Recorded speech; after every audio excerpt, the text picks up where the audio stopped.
Hi all, welcome to my channel, welcome to my world, the world away, and it's a new week and we're going to do another update. I think this is the third update now on the ET build series. Now if you haven't watched any of the other playlists of this, we've done 3 episodes so far. Put a link up there, you'll be able to watch this from issue 1. Now what's really interesting about this build is I'm not just building this on my own. If you watch the playlist right from the beginning, you'll know that I'm actually sort of collaborating with Sprueverse over on Phil's channel, and I've put a link down here so you can go over to Sprue's channel and check it out. There's also going to be a link at the end of this video on the splash card that we have there. Phil is building the same ship but from Yay Monsters, and it's a different design. There's a lot of subtle differences compared to the one that I'm building, which is GoldenArmor. Now Phil has done an update, and once again at the end of the video you'll see I've put a link to that video. Phil's slightly ahead of me. I think he's actually chromed his dome already. I think he's at to the stage where he's going to be putting the electrics in and actually sealing everything together. But absolutely brilliant video came out yesterday, so check that out if you haven't already done it. It is interesting to see the differences between the two models, but it just blows me away that we tend to be working on the same thing at the same time and we don't know about it. I just happen to just get on with what I'm doing, and when I see Phil's video it's like, oh wow, you're doing the same thing, which is pretty crazy. As you can see, the ship's back there at the moment, looking pretty cool, but it's got no dome section. The other thing that it's missing is the aerial, and it's the aerial that I'm going to be doing next week, and the reason being is there's so much to do in this. If you look at the aerial here, as you can see, this is one solid piece of resin, and what I'm going to need to do is hollow out this section, this section, this section. I've already drilled a hole down there, although that needs to be a little bit deeper because I want to drill some holes just into these window sections here, just to have some light coming out just that section there. But as you can see, there's going to be a lot of work. I've got to put electrics in it. I'm going to have to reinforce it to put bulbs in here because that sits on top of the dome, which I haven't got in here at the moment. It's outside, and as you'll see at the end of the video, there's a reason why it's outside. But big job, so that's going to take a full week. I've also gave some thoughts to the diorama, and if you have a look here, I've actually cut some real fir trees from my garden, some branches. I'm in the process of preserving them, so at the moment they're going to have to sit in the airing cupboard for 3 weeks. Quite warm in there. They should dry out perfectly, and then I will seal them, but that's going to take 3 weeks, which is delaying. But I will be putting the ET on a round stand, and I was trying to think what's the best rustic look for it. It's going to be a forest scene, so I've got myself one of these 50 centimeters centerpieces that you normally have at Christmas, log slice. So I'm going to build the terrain on top of a log slice, and then I'll dress it with the fir trees and the static grass and everything. It's going to look pretty cool. I don't know when that's going to be though, because as I said, it's all depending on when I can preserve the actual fir. I could actually buy some normal you know, just model fir trees, but they're not big enough. I haven't found anything that's absolutely ginormous that looks like a fir tree, and obviously nothing looks more like a fir tree than a fir tree, so that's why I'm using them. But anyway, we started last week doing the engines, so let's go over to the workshop. Okay, this is day, I don't know, it's Wednesday on the 3rd week, and we are in the workshop and we are priming all the engines. Let me show you what that looks like. As you can see, all the engines are there. I haven't bothered priming the wires that we're not going to see. They're going to go inside, and I've primed the engine section. Now, regarding colours, the engine, or this main unit here, I'm going to be doing with this lacquer paint, which is called Insignia White.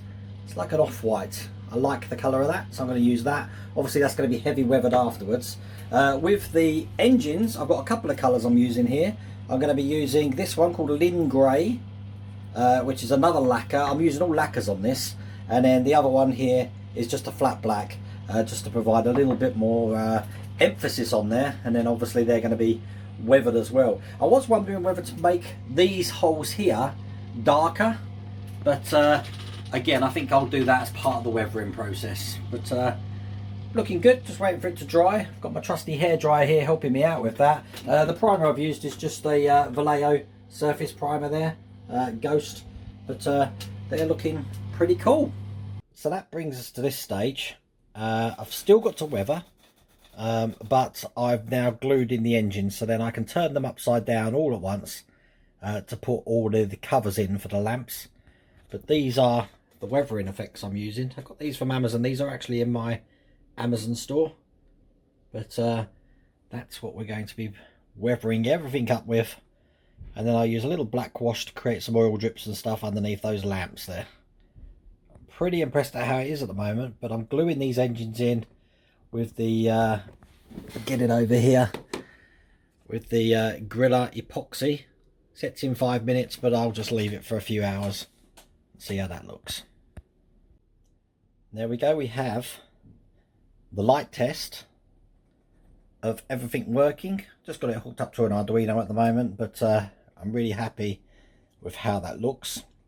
I don't know if you can see this, but obviously the grills are on the lights now as well. But yeah, that's looking really good. Well, it's very late, but as you can see by the higgledy-piggledy mess of wires on the top, we are finished. And we have now got the white lights.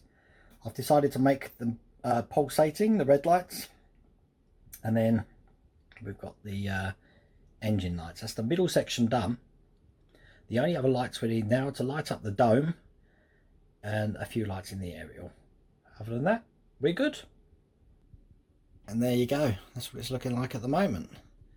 See, I've got static white light and then the reds pulsate either side, just like the bottom there pulsates. And then we come around here to the front entrance of the ship, and you see it's all lit up inside there, looking pretty cool.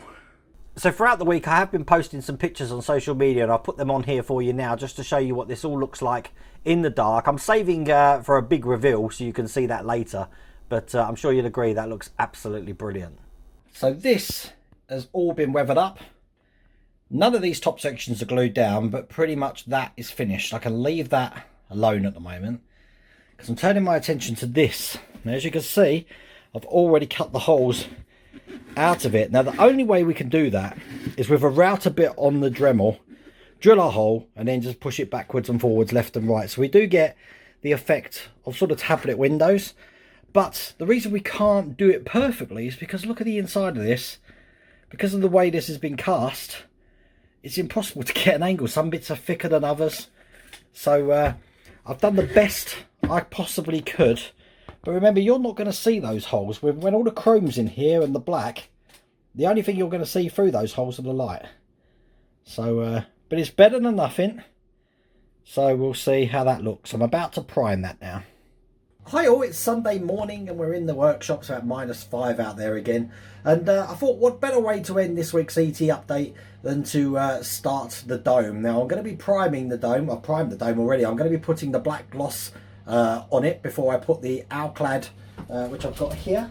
The Alclad 2 Chrome. Oh, now I've got 2 bottles of this. I don't think I'm going to need 2 bottles.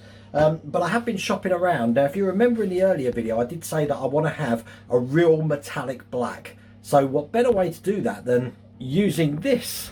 Now, I went to my local range store and I got some double acrylic car paint. This is BMW Cosmos Black Metallic. This is what I'm going to be doing the undercoat for the dome. Now, as you can see, the dome is already primed, ready to go. So I think what we're going to do, I'm going to put that black on, show you what it looks like, and then we'll leave it there, which means I'm going to tease you for another week to show you what the chromed dome looks like.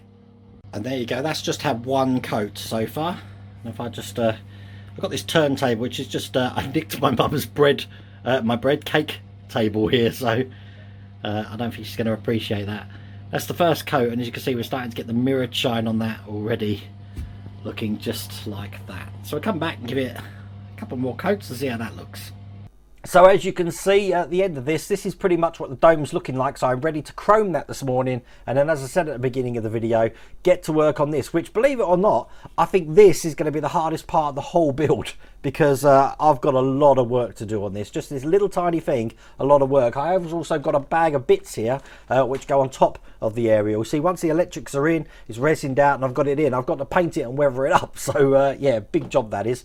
But I really do hope you like that video today. If you did, please remember to give me a thumbs up, and if you haven't subscribed already, please remember to subscribe. Remember to check out Phil's channel, and once again, as I said, I'll put a link to that just after the splash screen. Take care.